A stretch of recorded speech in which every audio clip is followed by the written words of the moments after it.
Good evening. Thanks for being here. Victoria's historic Johnson Street Bridge is showing its age. The Blue Bridge lost power this afternoon, bringing downtown traffic to a standstill. And as the bridge continues to get older, some are saying this could be a sign of things to come. More breakdowns, more delays.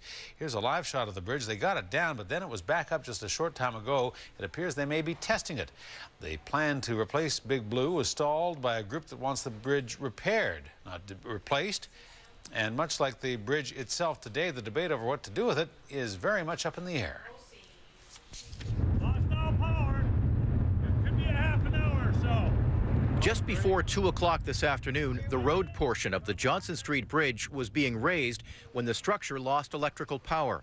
The rail section was already up and remained that way for about 90 minutes. City engineer Mike Lai says he can't recall this happening before. The bridge continues to be safe, and staff do a yeoman's job to keep the bridge operating and functional with the assistance of BC Hydro when needed. Victoria Police arrived on scene almost immediately and began rerouting traffic. Meanwhile, cyclists and pedestrians waited patiently on either side, pondering the bridge's future. It probably is a case for a new bridge. I like this bridge, though, I have to tell you that. I do like the looks of it. I'm just late for work. That's all I'm thinking about right now. Yeah, I don't know. I guess we need a new bridge. This will replace the bridge side more ammo, possibly. About 20 minutes after the Johnson Street Bridge lost power, a city worker climbed up to this compartment you can see behind me. There is a motor in there that is designed just for this purpose, in the case of an emergency, to lower the bridge. Once the road bridge was lowered, city workers had to manually crank the motors used to lift the barricades. City Councillor John Luton has been calling for the bridge to be replaced and says today's incident is an example of why time is of the essence. You know, to those who thought things were a bit rushed, I think this is a signal that, we have to move quickly.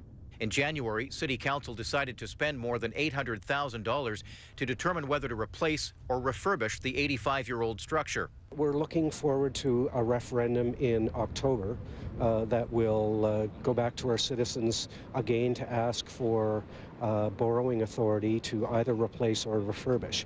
Both are going to be costly, whatever council decides. The City of Victoria is working with BC Hydro to restore power to the bridge and to determine what caused today's malfunction. The City of Victoria says it needs to borrow $42 million to replace the bridge. The cost of refurbishing the structure is an estimated $35 million.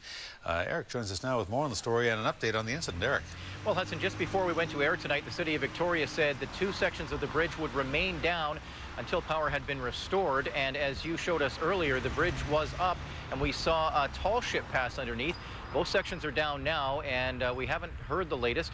So we'll check with City Hall and we'll have more at 6 o'clock. But it certainly raised some questions today when the bridge wouldn't go down. A graphic illustration, too, of what would happen downtown if the bridge were lost or during repairs if it was knocked out for a while. It certainly will speed up the debate, I'm sure. All right, Eric Thompson live. Eric, thanks. You're welcome. Eric Thompson told us more about that earlier. He's back now with some new developments in the story. Eric. Hudson, as we showed you earlier, the bridge, both sections were up at about 5 o'clock, just before we went to air. We have since found out that BC Hydro was able to assist city crews in restoring power. That allowed a tall ship to enter the inner harbor. So things are working now, but there is still a bit of a problem. The bridge is able to lift and lower. However, the electrical malfunction has thrown the signals and gates out of sync. The city says the lights may be flashing, indicating the bridge is up when, in fact, it is down. So city crews are trying to resolve that issue right now.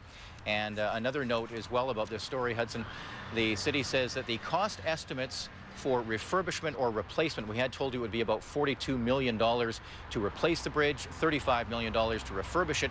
The city says those figures will now have to be rejigged, so to speak, and that means they are going to be higher than had the city gone ahead with original plans to replace the bridge. All right, Eric Thompson reporting. Eric, thanks for the update. You're welcome.